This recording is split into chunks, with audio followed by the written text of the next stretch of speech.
I'm Hajra Hashmi. I'm a research associate for the Chair International Law. Today, we're going to talk about the International Day of Epidemic Preparedness, which falls on the 27th of December annually. It aims to raise awareness about how we can help prevent pandemics and epidemics in the future and overall the spread of global health crises. So, with us today, we have Dr. Sumbul Javed, who is a physician, a public health diplomat, a humanitarian expert, and associate professor. She leads multiple national and international initiatives focused on health policy, on humanitarian crises, and on climate change. She has an extensive experience in politically unstable regions. She has been at the forefront of humanitarian efforts and works closely with diplomats and politicians in both conflict zones and donor capital cities. Dr. Javed has authored several policy briefs addressing global health governance, diplomacy, gender issues, and multilateralism, offering evidence based recommendations for influential forums such as the COP. So, Dr. Sumbul, welcome to our podcast. Thank you for being here. Thank you, Hajra. Thank you for having me. Of course. So, let's get right into it. We're talking about epidemic preparedness. So, how useful do you feel that the International Day of Epidemic Preparedness is in a post-pandemic world after we had such an extensive problem with COVID, all of it? The COVID-19 pandemic highlighted the severe impact that major infectious disease and epidemics can have on human lives, causing significant disruption to long-term social and economic progress. Future epidemics may exceed previous outbreaks in severity and magnitude. This underscores the urgent need for increased awareness and advocacy programs focused on epidemics at all levels, national and global. These measures are crucial for effective prevention and response. Strengthening epidemic prevention is essential by applying lessons from past experiences, including emphasis on One Health approach, which integrates human, animal, and plant health along with environmental considerations is also essential. International collaborations and multilateral efforts are key in addressing epidemics. We must highlight the importance of partnerships and solidarity and during this International Day of Epidemic Preparedness. Yeah. So would you say, Dr. Sumbul, you said ongoing epidemic. Would you say that there is still scope for COVID-19 to still be as big a problem as we saw during the global shutdown? Well, for COVID, we have vaccinations, and we've had some very successful vaccination campaigns for COVID during the pandemic. So it is still sort of become part of our everyday lives. In fact, was recently on call and I heard one of my close family members who was just recently tested positive for COVID-19. So it's still very much in the society, yes. Part of our, Okay. yeah. All right. Okay, so talking about global pandemics and also at national levels, just to add on to this, Pakistan has struggled with polio for a long time, and then Ebola was also a problem. Would all of these be, once there are vaccinations in circulation, just for like classification, would these diseases cease to be a threat of pandemic, or would you still consider it a potential threat that could lead to a global health crisis, despite vaccinations and medications being in existence? Yes, I mean, polio can have a huge, huge impact in our societies. As currently seen in Pakistan, in one of the two countries, Pakistan and Afghanistan, we were still battling polio. We've recently again had a resurgence of polio. Some diseases, a number of cases have increased recently. And we know the impact of polio, and we do have the preventive measurements against polio. So it's important to upscale these measurements to identify the gaps and enhance risk communication. It's very important because there is still a lot of misinformation. There is still Yes. a lot miscommunication within certain areas in Pakistan where people have a lack of understanding why we're taking these polio drops, and Yeah. maybe they may have some other negative consequences for them. So these are some of the things that we need to work towards to improve our communication efforts within and reach some of hard to reach areas in Pakistan. So I mean, certainly there's place for improving these efforts. Okay, yeah. So building off of that, would you please shed some light on preventive measures and what interventions could be considered for the prevention in the future? So we've got the Joint External Evaluation, which is JE for short, for the International Health Regulations, IHR Monitoring and Evaluation Framework, and the evaluation of the performance of veterinary services, which is PVS for short, are two fundamental tools that systematically assess a country's capacities across core domains. The results of the JEE and OPVS serve as the starting point of identifying what needs to be financed to improve preparedness with priorities in response to respective situations. The JE and PVS are the first step for countries to assess preparedness and response capacities. Each Okay. country needs to prioritize areas of focus based on results of JEE and PVS assessments. However, ensuring a sustained commitment to financing preparedness remains difficult due to competing priorities, specifically when it comes to low to middle income countries. So developing a national action plan for health security NAPS, or a similar multi-sectoral action plan complemented by the Health Security Financing Assessment tool helps countries better prepare for pandemics. A plan could include surveillance system strengthening, building of laboratory systems and networks, HRH enhancement, and establishment of an effective mechanism of risk communication, as I mentioned earlier, whether that's an epidemic or a pandemic or issues that we are currently facing, such as polio. Risk Yeah. communication, enhancing risk communication is fundamental to overcoming these problems. It is useful to identify areas which can be integrated into health system strengthening or hopefully universal health coverage service delivery and capacity building programs. Um, Another thing is that in addition to these, the private sector could generally contribute to pandemic responses with their financial and leveraging power for resource mobilization.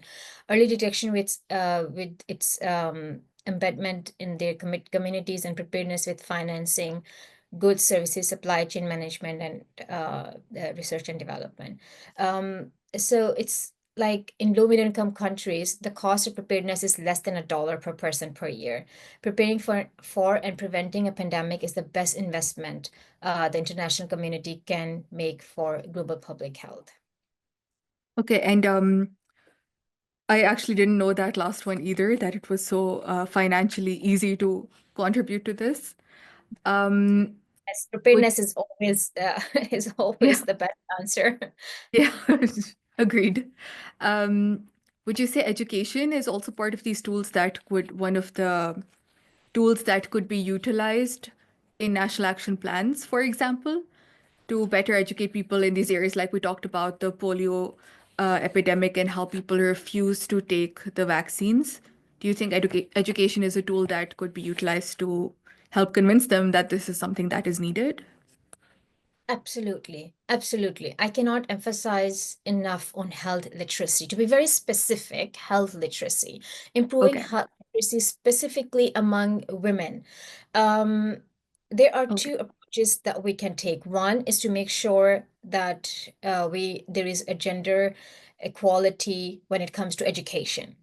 Another Okay. point is that to have these communities where we hard to reach communities with social or other implications that we may sometimes face, improving health literacy among those communities is very important. So, along with polio campaigns, enhancing risk communication in terms of that, what we can do is that we have targeted approaches and we want to improve health literacy of these communities. And I think the health literacy is good for everyone in general Yeah. because diseases are emerging and re-emerging. And sometimes there's so much information on social media as well, which can be so confusing at times, even for the best of us. It is, And yeah. yeah, and I mean, there is so much information out there, and I think it's important to have this improved risk communication and to talk more and improve health literacy um, among our general population. And Okay. especially in countries where we already have issues with in terms of education. Yeah, the Yes, and also like you said with gender inclusion or equality. yeah. Okay. So there's a couple other topics I also want to bring into our discussion about global pandemics and about epidemic preparedness. Do you think there is an overlap, or what do you think would be a better way to phrase it, is the impact of climate change on health, and how does it make us more vulnerable, and what can we do to address global health crises that are perpetuated or made worse by climate change? Um, so like we know, Pakistan is like one of the top 10 countries which is more vulnerable to climate change. Yeah. Um, Rising temperatures may increase the breeding rate of disease vectors such as mosquitoes and infectious agents they carry and expand their distribution regions to new areas. The changing climate is also increasing the risk for many types of extreme events such as floods that we've seen recently in 2022. Storms, rising temperatures may create heat waves, environments which are conducive for spread of certain types of pathogens and their vectors. Um, Arboviruses, which are transmitted by mosquitoes or ticks, dengue now occurs in previously unaffected area, and we repeatedly have seen uh, dengue within our own communities in Islamabad and Rawalpindi. West Nile virus infections can now be acquired north of the Alps. The changing climate increases the risk for many types of extreme events, such as, like I've mentioned, floods. So these extreme weather conditions, as we've seen previously, um, in 2022 floodings as well, that they trigger the displacement of humans and animals and impair the provision of essential supplies, medical care, and transport. This is particularly true of waterborne diseases, pathogens, and increases a lot of waterborne diseases as well, and such as cholera. The world is currently in the seventh cholera pandemic. So I developing don't know that.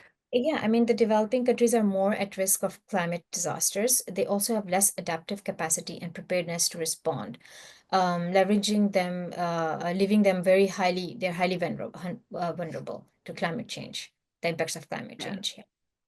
I also heard that there are certain glaciers that are melting and releasing age-old diseases because certain bacteria or certain mosquitoes, like you mentioned, or certain insects were frozen for God knows how long, and now they're coming to the surface because of glacial melts, which is a scary thought.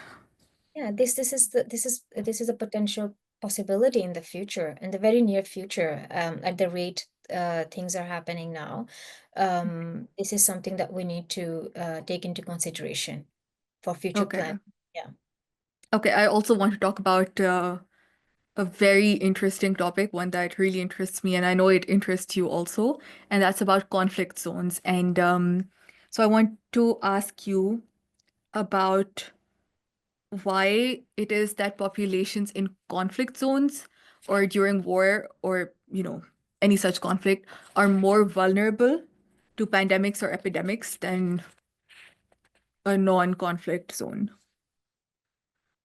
Um, so conflicts, if we have weak health systems, the weak health systems already struggle to maintain routine care uh, during an outbreak, which severely strains their already limited health services. They may have limited financial resources, a limited health workforce, and supply and procurement systems can be disrupted due to the crisis, due to the implications of crisis. Given more pressing health needs, such as high maternal, neonatal, and child mortality and morbidity, and competing priorities for budget allocation to other sectors, such as, defense and economic development. Countries tend to have lower investments in pandemic prepared. So such countries in conflict will have competing interest, and they may have lower investments in pandemic preparedness. So moreover, pandemic preparedness would be more effective when integrated into existing health programs or projects. But given the fragility in governance and conflict settings in active conflict, they have huge challenges in mobilizing domestic resources for health. So they end up relying more on external funding, in which Okay. case resources for preparedness could easily, fluctuate due to donors' competing priorities, inaccessibility of some geographic locations due to insecurity, not only delays initial detection, but limits the mobility of a country's human resource for health to respond to an outbreak. So with their weak national systems, countries in conflict tend to have lower technical capacities in disease surveillance. They lack cost-effective surveillance strategies and functional labs. Furthermore, community-based surveillance systems are either non-existent or non-functional in these countries. Do you think it's actually viable that conflict zones would be able to work on epidemic preparedness rather than just try to curb the disaster once it strikes because there's so much else going on? I think recently we've seen the case with polio emergence in Gaza, and so there was a for polio campaign for the children in Gaza. So Mhm. upscaling such things in conflicts and crisis, such tragedies, it could definitely be helpful. Yes. So we've seen this, and this is a good example of continuing to reach vulnerable population. I'm still trying to process some of the things you said. I have a keen interest myself in conflict zones, but from a legal perspective. And a lot of the international conventions covering armed conflicts or wars, they mention some form of diseases and how to prevent them, but there's no actual guidelines given on how to prevent the spread of disease, which should be an obvious point, but I think lawmakers just haven't taken it into account yet. They're much more focused on the human rights aspect or on the on preventing the destruction of property, etc. Yeah, I mean, we look at IHR, and that's legally binding. Okay. Yeah, so that's one way to look at. So we do have some of these tools available to us, and we're also looking at Pandemic Accord, which is Okay. currently underway. We hope to have an outcome by hopefully by next year. Um, Very interesting. yeah. Is the art, could you elaborate a bit on the pandemic accord? So after the COVID-19 pandemic, uh, there was a debate about having an instrument that all countries can agree to. So the negotiations are ongoing um, currently for 2 years. Unfortunately, at during this World Health Assembly in May, um, there was much more discussion, and then they decided to continue these discussions. So there's still ongoing discussions on pandemic accord, and we hope to hear more about it in the coming days, weeks, a Okay. month. That's a big step forward, though. Yes, it's a huge step. It's a huge Yeah. step, very positive step.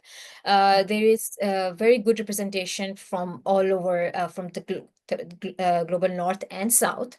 And we Okay. hope to, yeah, we're very hopeful for this. It's a very good initiative, yes. Does it so far include the subjects we talked about, both climate change and conflict zones, or is it Climate just change, more generalized? yes. No, I mean, climate change is quite, we don't have the specifics yet. Okay. Uh, but of course, climate change is very hard to ignore, and it should not be ignored at all. It should Uh, not be. yes, absolutely. So the climate change will be part of it for sure. Yeah. Okay, perfect. But we yet Um, have to see because we do not have the specifics yet. yeah, okay. Yeah.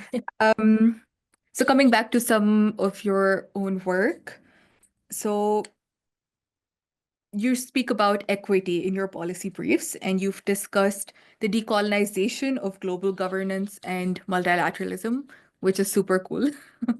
How important are those for equity in health? Well, so COVID-19 pandemic exacerbated pre-existing inequalities, and it highlighted gaps in global health security. As countries struggle to contain COVID-19 pandemic, pre-existing inequalities due to imbalanced power structures resurfaced, which resulted in growing calls to decolonize and strengthen global governance. Therefore, more equity in governance of international institutions is a prerequisite to improving the global response to global challenges. Governance reform at the multilateral institution would facilitate the participation of low and middle income countries, including those formerly colonized, bringing us closer to reducing power disparities. Good health governance requires that health decision making process, institution, and international and national levels are accountable, transparent, equitable, inclusive, participatory, and consistent with the rule of law. These principles can and should inform the range of reforms. The national and global responses should apply, as you previously mentioned, human rights based, gender-based analysis and held in all policy approaches to bridge the inequalities. Like you mentioned, it's a bit odd, right? Just thinking about it, that the prevention of global epidemics and pandemics urges us, and it's common sense that preventing the spread of such a disease means that all of us have to equally be fighting against it, and also must be equally taken into account when vaccines are being distributed or when medications are being given to people. Because if even one person is left unvaccinated or untreated, that would mean disaster potentially for the entire globe. So it was very odd to see that themes of inequality and decolonization, well, the opposite of decolonization, neocolonialism, were very prevalent when vaccines were being developed and tested and given out. Because the way I see it, I mean, correct me if I'm wrong, it's that we're only safe if everyone is safe, Yeah, but that absolutely. wasn't the approach we saw. Yes, yes. There was a lot of inequality in vaccination distribution as well. So we do have vaccination hesitancy. We do have issues with that, but we also have vaccination inequality in its distribution. So that was very evident during the pandemic. Yes, you're right. Okay. Yeah. Well, I hope the pandemic accord works out in everyone's favor. Yes, we hope so too. Yes. Yeah. Speaking about the a bit more on the decolonizing aspect of this, do you think there is scope for that to become a mainstream topic in the world of global health and policy? I mean, it has raised, we can see during COVID with what we've seen in vaccine inequality in distribution. Well, we've Okay. seen that, so it does talk a lot about, so there is a very much questioning of the current status quo, if I may say so, of how we need to decolonize global health in terms of whether that's education, whether that's global health governance. It's important to be present within this scenario for people who have been previously colonized. And it is important for them to talk about it, to initiate these discussions, to at least start having these discussions Yeah. for us to see some change in the future. Yes. Because it would benefit everyone, not just the people being helped, so to say, the Absolutely. ones on the lower end of the inequality. It would be helpful for everyone if everyone was treated equally in the case of global healthcare. Okay. I mean, it's a globalized world now. We're so interlinked. Closing the borders is Yes. not such an easy solution right now. It's Yeah. quite difficult. So it's important to vaccinate. It's important to be prepared all over the world, globally. Yes. And no one is safe until unless we all have done our part, until unless we all have access to these measurements in time. Yeah. Think that's bringing us towards the end of our talk today. I would just like to ask you, what you see in the future. Like, is it more hopeful? Are we hopeful that if something were to hypothetically, hopefully not, strike us again, would it elicit worldwide panic once more, or would we be more towards the prepared side, would you think? I'm sorry, could you repeat your Yeah, last would question? we be more prepared to deal with something on the same scale as COVID-19 in the future? Have we learned from what we did wrong during COVID-19, so to speak? I think it's an ongoing process. Okay. I think amendments of IHR, the International Health Regulations amendments, development of a pandemic accord, they're definitely in the right direction. Um, so, I mean, yeah, I think it's we wait and watch, but we're hopeful. And Okay. pandemic preparedness and response planning should be integrated into wider national system strengthening efforts. Like I said previously, commitments to a more equitable governance structure where the priorities of all countries are considered equally. Yeah. Um, the governments and development partners, they also need to consolidate their efforts for strengthening preparedness response capacities, as well as mobilizing domestic and external resources for prevention, detection, and control at the early stage. So, I mean, Okay. like if we talk about some specifics, like in Pakistan, we have important to have regionally coordinated approaches for the control of priority diseases such as HIV, AIDS, Mpox, TB, polio, meningitis, cholera, yellow fever, and enhancing disease surveillance is very crucial and the step in the right direction. So I think preparing, like we discussed before, preparing for and preventing a pandemic is the best investment the international community can make for global public health. Okay. So we're leaning towards hopeful. Yes, absolutely. Okay. Yeah, and I think it's very helpful that there's a day such as today, the International Day of Epidemic Preparedness, which is a step further than just saying epidemic commemoration or talking about epidemics. I think this is one of those things that really makes you think about what we could do for prevention rather than just think back on what happened during such widespread pandemics. Thank you very much for your time, Dr. Sumbul. I think that brings us to the end of our podcast. And I learned a lot. It was very interesting. Thank you very I'm much. hear that. Thank you so much for your time. Thank you. Thank you. Have a nice day. Thank you.